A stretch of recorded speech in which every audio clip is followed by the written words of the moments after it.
The chandeliers sparkled like frozen constellations, casting a golden sheen across the Beaumont ballroom. Everything gleamed, the marble floors, the polished silver trays, the sequined gowns. It was a night of opulence, carefully orchestrated by Marcus Beaumont, one of the wealthiest men in the country. Guests swirled in laughter and champagne, their words sharp and sweet, like sugared daggers. Amara stood at the edge of it all, fingers curled tightly around her small black clutch. She hadn't wanted to come, but her aunt, who had spent weeks coordinating the catering staff, had insisted. "It's good for you to see the world outside our own," she'd said. Still, Amara knew she didn't belong. Her gown was borrowed, her makeup simple. Among the glittering crowd, she felt like a shadow. But it wasn't her own discomfort that captured her attention that night. It was the whispers. "Is he really blind?" a woman near her murmured. "They say he was born that way," another voice answered. "Imagine, all that wealth, all that power, and his heir can't even." The sentence faded into a cruel chuckle. Curiosity tugged at Amara, and she followed their gaze. There, across the ballroom, stood a young man in a tailored suit. His posture was proud, chin lifted, but his steps were measured, deliberate. A cane tapped lightly against the marble as he moved. His dark hair fell neatly against his forehead, framing a face that might have been sculpted from stone, strong jaw, refined cheekbones. His eyes, though open, didn't settle on anything. They drifted past people's shoulders, lingering just beyond the visible world. "That's Adrian Beaumont," someone whispered behind her. "The billionaire's only son, worth billions, yet useless." The words made Amara flinch. Useless. The young man carried himself with such quiet dignity that the cruelty seemed grotesque. Adrian. The name suited him, noble, old world. He navigated slowly through the crowd, his cane lightly grazing the edges of tables. People parted for him, though not with respect. It was the sort of space given out of discomfort, like a wall they didn't want to touch. Her eyes caught Marcus Beaumont, standing at the far end of the ballroom. Broad-shouldered and silver-haired, he radiated power. His gaze swept over his son with something unreadable, impatience, perhaps, or disappointment carefully concealed beneath politeness.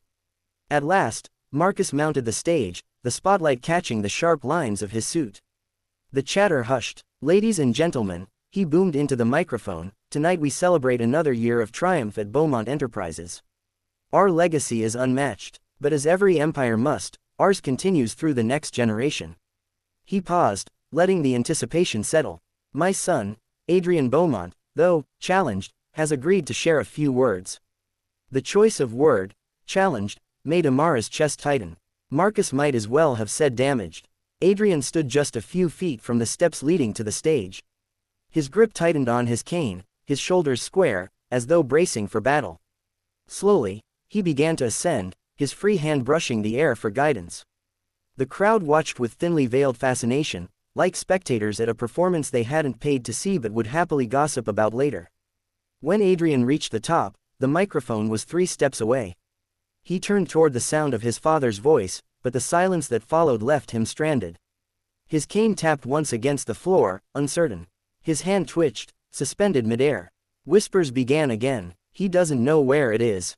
This is embarrassing. He can't even." Amara's pulse quickened. Something inside her rebelled against the cruelty of it. She didn't know Adrian, had no place beside him, but the sight of him standing alone in that pool of merciless attention carved into her chest like a blade. Before doubt could catch her, her feet moved. She slipped past clusters of gowns and tuxedos, ignoring the sharp glances that followed. Her heels echoed against the marble, carrying her straight toward the stage. Gasps rippled as she mounted the steps. Marcus Beaumont's eyes narrowed, confusion and irritation flashing across his face, but she kept moving. Adrian's head tilted slightly, sensing her presence. "I'm here," she whispered, her voice low enough for only him. "May I guide you?" For a heartbeat, nothing. Then his hand lifted, tentative, trembling. His fingers brushed hers, then held on. Together, they walked to the microphone. A hush blanketed the room. Amara released his hand once his grip found the stand, stepping back just behind him. Her heart thundered, but she stayed. If the world chose to scorn her, let it. Adrian's fingers tightened on the microphone. His jaw was taut, but his voice, when it came, was steady. "I know," he began, "what many of you think when you look at me." The silence deepened. "You see blindness, and you think weakness. You see my cane, and you whisper about what I cannot do." You imagine that because I do not see, I cannot lead. That because I live in darkness, I must stumble. A few guests shifted uncomfortably. But let me tell you what I do see. I see in voices, I see in silences, I see in the weight of hesitation, in the pitch of confidence, in the rhythm of truth and the tremble of lies. My world is not emptier. It is sharper, richer, different. Amara's throat tightened. Many of you wonder if I can carry on my father's legacy. But legacies are not carried by eyes. They are carried by will. And my will does not bend. His voice rose, cutting through the stillness like a blade. I will not apologize for who I am. I will not shrink beneath your pity or your ridicule. You do not need to believe in me. I believe in myself. The words hung in the air like a storm about to break. For a long moment, there was only silence. Then, clap, slow, deliberate. It came from the front, where one of Marcus's business partners sat. Another joined, then another, until the entire ballroom thundered with applause. Adrian's shoulders eased fractionally. For the first time, he allowed a faint smile to touch his lips. He leaned slightly back, just enough for Amara to hear him whisper, "Thank you, for walking me here." Her chest swelled. She lowered her voice. "You walked yourself. I only stood beside you." His smile deepened, subtle but real. That made all the difference. As they stepped down from the stage, the whispers trailed them again. But they were different now, odd, reverent. No longer mocking. And though Adrian could not see it, Amara could. She saw the shift in the crowd, the birth of a new story whispered into crystal glasses, not of the broken air, but of the man who had silenced a room with nothing but his voice. Marcus Beaumont's expression remained unreadable, carved from stone. Yet Amara noticed the way his jaw tightened, the flicker of something in his eyes, not pride, not yet, but recognition. His son had commanded what even he sometimes could not, respect. The rest of the night passed in a blur. Conversations resumed, laughter returned, but the energy had changed. Adrian Beaumont was no longer a shadow lingering in the corners of his father's empire. He had stepped into the light, carried not by sight but by unshakable will. When the crowd thinned and the chandeliers dimmed, Amara found herself by the exit, preparing to slip back into anonymity. "Wait." The voice stopped her. Smooth, low, unmistakable. Adrian stood a few feet away, guided by instinct more than sight. His cane rested lightly against the floor, but his face was turned toward her, as though he could feel where she was. "You don't belong to this world," he said softly. "I could hear it in your silence. You don't carry their judgment in your footsteps." Amara's breath caught. "And you don't carry their arrogance." He smiled faintly. "Perhaps that's why you were the only one who walked toward me, not away." For a moment, neither spoke. The ballroom around them emptied, but between them stretched something fragile, shimmering. Finally, Adrian inclined his head. "I don't know your name. But I will remember your voice." Amara swallowed hard. "My name is Amara." "Amara," he repeated, as though committing it to memory. Then, quietly, "Thank you." She smiled. "Anytime." And with that, she stepped out into the night, the cool air washing over her. But she carried the warmth of that moment, the knowledge that sometimes, the smallest act of courage didn't just change one man's night. Sometimes, it altered the course of a legacy. The chandeliers in the Beaumont ballroom dripped with crystal like frozen rain, scattering gold across marble floors polished to a mirror shine.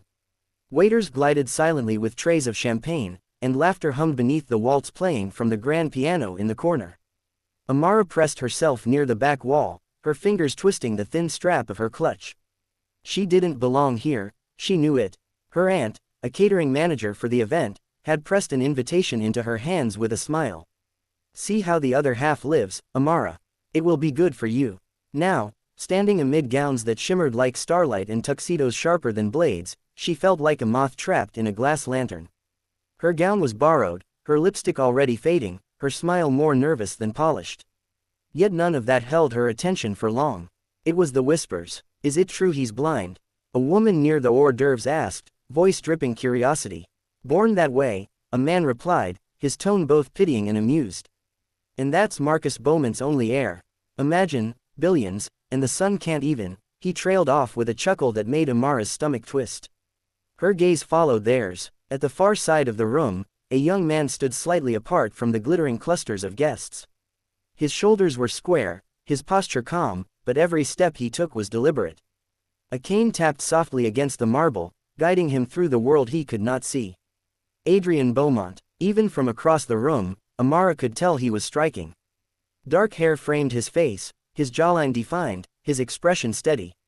But his eyes, though open, they did not connect with the world around him. They drifted past people's shoulders, searching for something beyond sight. The guests parted for him when he moved, but it wasn't respect that cleared the path. It was discomfort, edged with curiosity. A spectacle rather than a sun. Amara's heart tightened at the cruelty of it, and then her gaze shifted to Marcus Beaumont himself, standing tall at the edge of the stage. Silver hair, commanding presence, voice deep enough to silence a crowd with a single word. His empire stretched across industries, his wealth whispered about in awe. But when he glanced at his son, his eyes held none of the warmth she expected, only something sharp. Impatience, maybe even embarrassment. The music stopped, the murmur of voices dimmed. Marcus stepped onto the stage, and the spotlight caught the gleam of his tailored suit. "Ladies and gentlemen," he began, his voice booming, "tonight we celebrate not just another year of triumph for Beaumont Enterprises, but the strength of a legacy. A legacy that will endure." Polite applause rippled, and as every legacy does, ours continues through the next generation. "My son, Adrian, though challenged, has agreed to speak a few words." The word challenged landed like a slap in the quiet. Amara winced. Marcus might as well have said broken. All eyes turned to Adrian. He stood near the stage, gripping his cane, his face steady but his jaw clenched. Slowly, he climbed the steps. His movements were precise, each one deliberate, the ballroom watching as though it were a performance. When he reached the stage, the microphone stood just a few steps away. He turned toward the sound of his father's voice, then paused. Silence pressed heavy against him. His cane tapped lightly, searching. His hand twitched in the air, reaching for something he couldn't find. Whispers began again. "He doesn't know where it is. This is uncomfortable. Why would Marcus put him through this?" Adrian froze. The weight of the silence and the murmurs threatened to smother him. For a moment, Amara thought he might step back, retreat, let their ridicule become truth. And then something inside her broke. Her feet moved before she had fully decided. She stepped out from the shadows, ignoring the sharp turn of heads as she passed. Her heels clicked against the marble, each step louder than the last, cutting through the whispers. Gasps followed her as she mounted the first step of the stage. Marcus's eyes narrowed at her in confusion, irritation clear in his scowl. But she didn't stop. When she reached Adrian, she extended her hand. He stiffened, startled, his head tilting slightly toward her. "I'm here," she whispered, her voice meant for him alone. "May I guide you?" A pause. Then, hesitantly, he lifted his hand, trembling faintly, and placed it in hers. Together, they walked to the microphone. The ballroom held its breath. Part 2. The voice that silenced the room. Adrian's fingers brushed the microphone. Relief flickered across his face as his grip closed around it. He adjusted his stance, drawing in a long, steadying breath. "Thank you," he murmured. The microphone carried the quiet words across the room. Amara stepped back, just far enough to give him space, but stayed on the stage. She felt the weight of every gaze, but she didn't care. If he faltered, she would be there. Adrian's jaw tightened, his face still but his knuckles white against the stand. When he spoke again, his voice was low but sure, every syllable deliberate.